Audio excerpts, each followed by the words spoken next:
Only Fools and Horses, 1981 to 2003, was not just a legendary British sitcom but a show that etched itself into the hearts of millions worldwide. Beneath the humor and iconic on-screen moments, the cast's lives tell a different story, one filled with twists, turns, and challenges. From unfortunate accidents to life-altering events, the journey of these beloved actors is both poignant and inspiring. As we step into 2025, where are they now? What paths have they taken, and how have their lives changed since the show's heyday? Dive into these untold tales and discover the incredible stories of resilience and transformation. David Jason, who played Del Boy, Derek Trotter, was 41 years old when the series began in 1981. His portrayal of the fast-talking, wheeling and dealing market trader with big dreams and a soft heart became iconic in British television. But behind the charm was an actor whose private life was quietly marked by shadows. Though he found love later in life with Gil Hinchcliffe, the couple's relationship was plagued by long absences, as Jason's workaholic nature consumed him.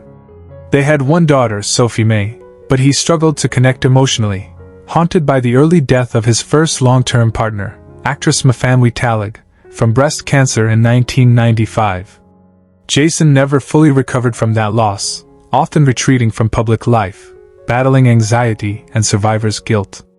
Post-Fools, his career slowly faded into minor roles and voice work, and he watched the world forget him one sitcom at a time. Now 85, he lives in semi-isolation, surrounded by memorabilia, a man remembered more than seen.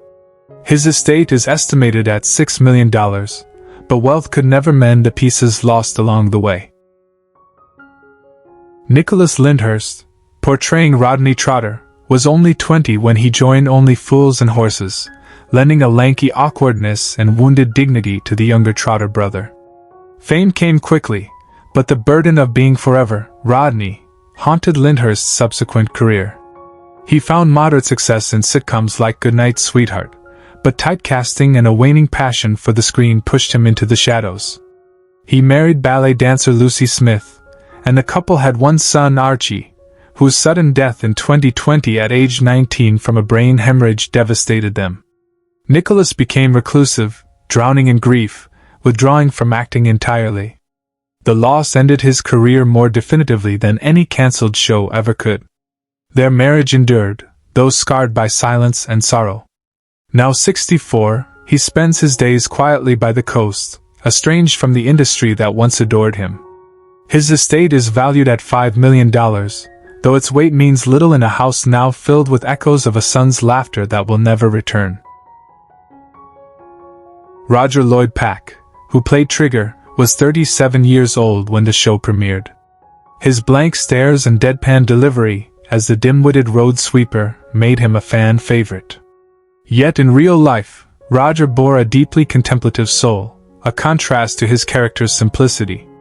He married Sheila Ball, with whom he had 4 children, including actress Emily Lloyd. But family life was far from idyllic. Lloyd struggled with depression, and his daughter would later reveal a strained relationship haunted by emotional distance. Roger often escaped into theater, avoiding the intimacy of domestic life. His post-Fools work, though respected on stage and in roles like Harry Potter, never replicated his sitcom success. Diagnosed with pancreatic cancer in 2013, he died a year later, aged 69. He spent his final days in reflection, mending ties with family but never escaping a life that often felt hollow behind the spotlight. His estate was valued at approximately $1.5 million at the time of his passing. John Challis, portraying the snobbish second-hand car dealer Boyce, Aubrey Boyce, was 39 during the series' prime. He became synonymous with arrogance, guffaws, and cigar smoke, but his off-screen life bore little laughter. Married 4 times, he finally settled with Carol Davis, but not without scars from earlier turbulent unions. He had no children, a regret he rarely spoke of but which lingered in his later years. Behind the cocky on-screen persona was a man plagued by loneliness, bouts of alcoholism, and the desperate need to prove himself beyond Only Fools.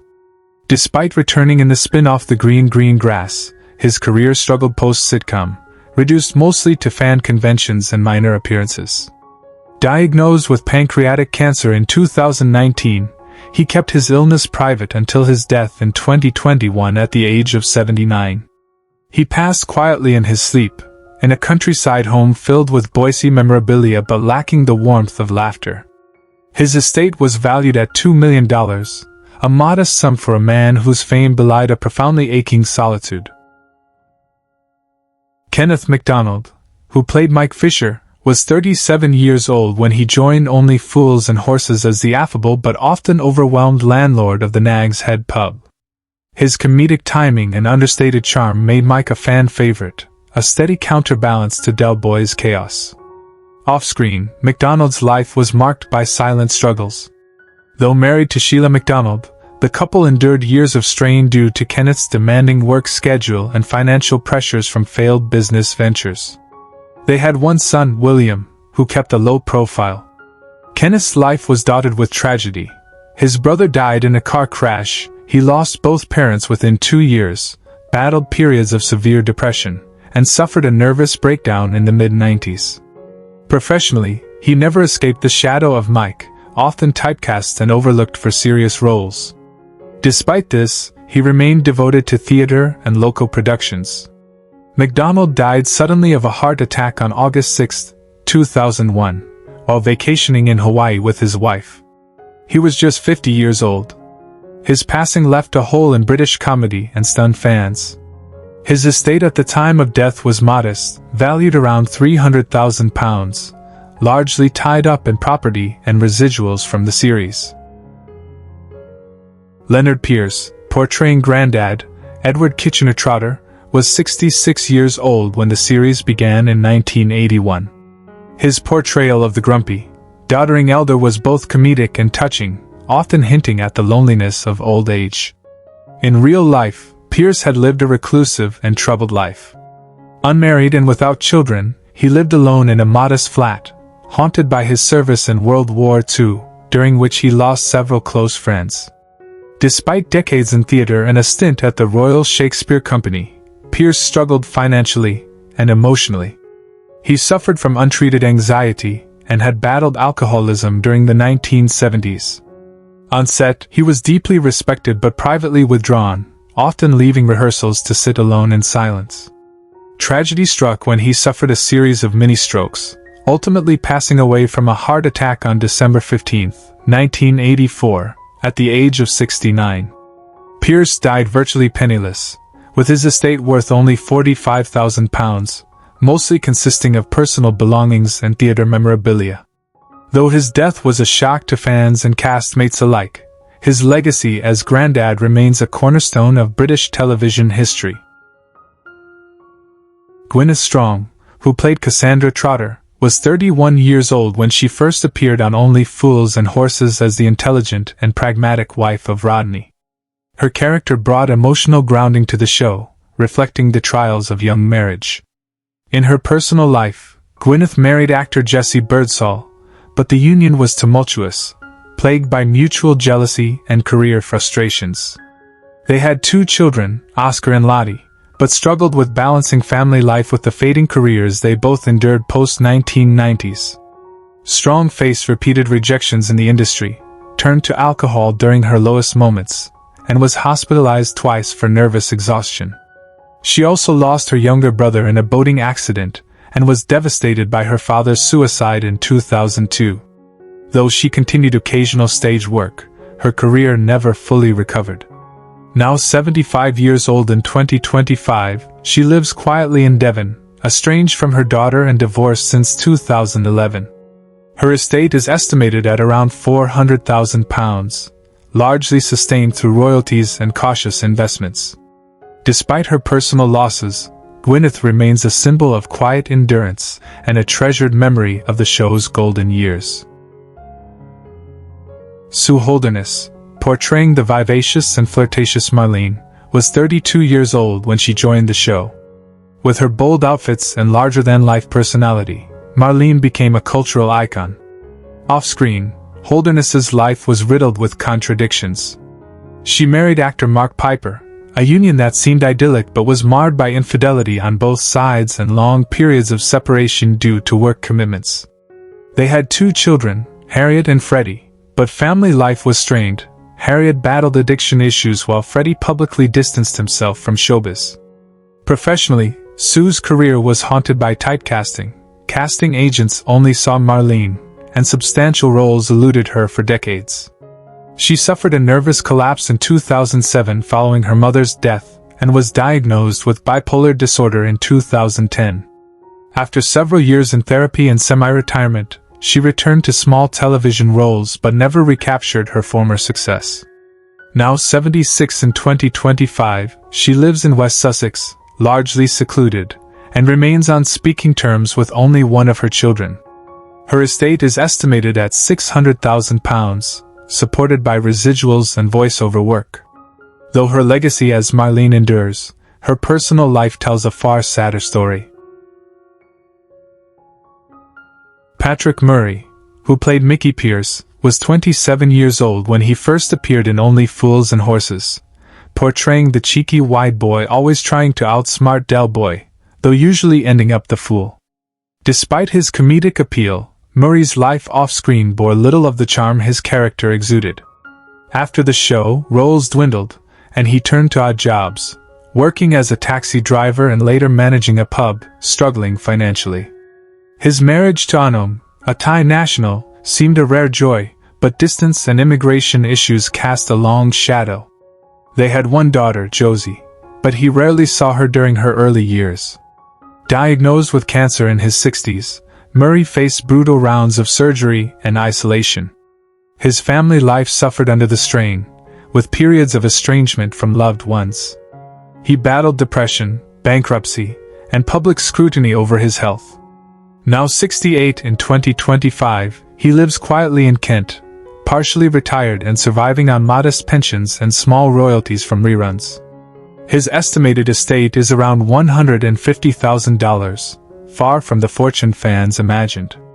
Yet, in solitude, he often replays old episodes, finding laughter where once there was only pain. Tessa Peake Jones, portraying Raquel Turner, was 31 years old when she brought to life the gentle and long-suffering partner of Del Boy. Her character added rare emotional depth to the sitcom, revealing vulnerability beneath the humor. Off-screen, her life reflected a similar longing for stability. After her separation from actor Douglas Hodge, with whom she shared a 2-decade relationship, Tessa remained unmarried. They had one son, Charlie, whose private life she fiercely protected. Her post-show career faltered as typecasting trapped her in roles that lacked substance. Offers dried up, and she retreated into voice work and theater, far from the spotlight. Personal tragedies included the deaths of both parents within a year, a quiet battle with anxiety, and years spent caring for an ailing brother. While she never found lasting romantic happiness, her maternal bond was her anchor. Now 74 in 2025, she lives alone in Surrey, surrounded by books and memories, occasionally attending conventions. Her estate is estimated at $850,000, hard-earned through persistence, if not stardom. The laughter she once inspired now echoes in silence, softened by nostalgia. Paul Barber, who played Denzel Tulser, was 32 when he first appeared as the kind-hearted lorry driver constantly duped by Del Boy's antics. His warm performance belied the trauma lurking beneath. Born into a broken family and raised in care homes, Barber's early life was marred by abuse and instability, a darkness he never fully outran. After Only Fools, roles were sparse and often stereotypical. He battled alcoholism throughout the 1990s, his addiction fueled by a sense of being forgotten. He never married and had no children, admitting in later interviews that he feared passing on his pain. Deep friendships with former cast members were his only consistent support. His brother's suicide and his own near-death experience due to liver failure in 2012 haunted him deeply. Despite publishing an autobiography, his life remained largely private. Now 75 in 2025, he resides in modest housing in Liverpool, living simply and reflecting often. His estate is estimated at $200,000. His laughter on screen still brings joy, even as his own life bore the weight of invisible wounds. Roy Heather, portraying Sid the cafe owner, was 53 when he joined the show with his dry wit and no-nonsense attitude. A late bloomer in the world of acting, Heather brought lived-in charm to his scenes, though recognition came too late for financial comfort. His personal life was marked by a string of disappointments: divorced twice, estranged from one of his 3 children, and left financially depleted after a failed business venture in the early 2000s. He suffered quietly with heart problems for years, brushing them off to continue minor stage roles into his 70s. The death of his youngest daughter in a car accident in 2010 devastated him, and he withdrew from the public eye. Despite these sorrows, he was known for mentoring younger actors at local theaters, finding solace in their successes. Heather passed away on September 3, 2014, at the age of 79 due to complications from heart failure. At the time of his death, he was living alone in a small Hampshire flat, with an estate valued at approximately $50,000. A gentle man, remembered by few but cherished by many who knew him beyond the screen. Dennis Lill, who played Alan Perry, was 48 years old when he joined Only Fools and Horses, portraying Rodney's straight-laced father-in-law, a character often bewildered by the chaotic Trotter family. His performance brought a touch of stern realism to the series. Off-screen, Lill's life unfolded with less charm. After 2 turbulent marriages, first to stage actress Eleanor Hayes, with whom he had a son named Jonathan, and then to producer Margaret Dale, both unions ended in quiet divorces. His relationship with Jonathan became strained after the second divorce, and they lost touch for over a decade. Lill's post-Only Fools career dwindled, limited to small theater productions and guest TV spots that failed to capture his earlier acclaim. He struggled with depression in the 2000s and battled prostate cancer in 2013. Financial mismanagement and an ill-fated investment in a theater venture nearly bankrupted him. By 2025, at age 91, Lill lives modestly in a care facility in Surrey, largely forgotten by the industry he once enriched. He never remarried and spends his time revisiting old scripts and letters from fans. His estimated estate, diminished over time, is worth around £250,000. Stephen Woodcock, portraying Jevon, was just 25 when he breathed life into the smooth-talking, effortlessly cool character whose charm masked deeper insecurities. In real life, Woodcock's trajectory mirrored his characters, brimming with early promise but later marred by unfulfilled potential. After the show, he struggled to break free from typecasting, landing only minor roles in low-budget dramas. He married fellow actress Lorraine Davis in 1990, and they had 2 daughters, Naomi and Jada, but their union collapsed under financial strain and Woodcock's increasing disillusionment with the industry. His bitterness led to periods of heavy drinking and 2 short stints in rehab. A 2008 car accident left him with a permanent limp, ending any chances of stage work. Though he occasionally lectures on television acting, the spotlight has long since dimmed. Now 68 and living in a modest flat in East London, he spends most days in solitude, scribbling unproduced scripts and reminiscing about Jevon's glory days. His estimated estate sits at around £150,000, a humble sum for someone once hailed as a rising star.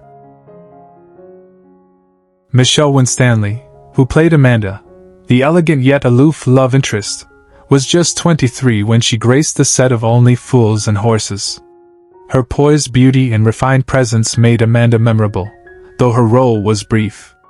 Sadly, Winstanley's own life became far more tragic than any fictional storyline.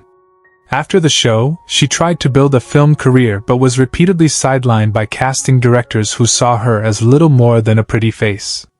She married artist Julian Corrick in 1987, and they had a son, Felix, but the marriage quickly crumbled under the weight of Julian's infidelity and financial instability. Winstanley, broken-hearted and left to raise Felix alone, retreated from public life. A battle with anorexia in the late 1990s left her hospitalized, followed by years of therapy and seclusion. In 2005, she was diagnosed with bipolar disorder, and though she managed to stabilize her life, she never returned to acting. Now 66, she lives quietly in the Lake District, surviving on a modest pension and art sales from local galleries. Her estimated estate, quietly managed and unassuming, is valued at approximately £100,000. Who is your favorite character from Only Fools and Horses? How does it feel knowing that some of the actors are no longer with us? Share your thoughts in the comments below. If you enjoy this type of content, don't forget to like the video, subscribe to the channel, and hit the notification bell to stay updated on future uploads. Thank you for your support.